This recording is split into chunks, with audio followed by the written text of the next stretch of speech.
Do you have any suggested prompts for dance headshots? Yes. I tried to make a list, like a top 3 kind of thing, but I couldn't do that. So here is what I typically do whenever I have dancers in front of my camera for headshots. I start out by telling them, you know, we're gonna do a couple different angles with the light and all that so that they know that they're gonna be moving around, I'm gonna be moving around. The next thing I tell them is that with every single flash of the lights to change something, change the angle of their face, change their shoulder line, change their expression, mix it up. The more that they give in that, like, it's usually only like 5 minutes. The more that they give in that 5-minute period of variations, the more choices that they will have in their gallery. So sometimes you get the newbie who hasn't had headshots taken before that will stay in the same exact pose for 3 or 4 photos. And I'm like, I got it. Let's try something different, move it around. For the men, I will often, it could be for the ladies too, but it's generally for the men, I will tell them about the jaw clenching thing, where if they clench their jaw, very small on me because I don't have a very muscular jaw, but if they clench the jaw, that's going to make these muscles on the side stand out, and with the lighting, that's going to like greatly impact the structural look of their face. So I throw that in there. It's not the entire time, but every once in a while, if we've got a good angle for it, I will say and jaw and flex that little muscle, and it makes the muscle stand out.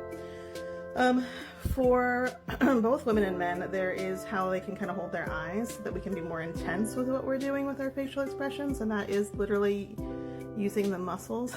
I look crazy doing it right now, but using the muscles in the eye joint to intensify the look while also still keeping their eyes open. So I don't want them to squint, but it is a muscle and then an opening of the eye. They're much prettier than I am, so it's a lot more impactful when they do it.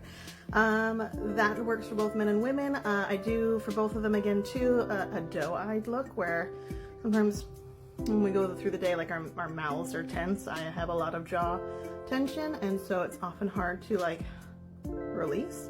But I talk about letting your lips part and having a loose lower lip, sometimes breathing out through your lips to loosen that up, and then giving a doe-eyed look, an innocent, sometimes it's like a fairy in the woods look, of having a bit more of a wide eye, loose-lipped variation of things there too.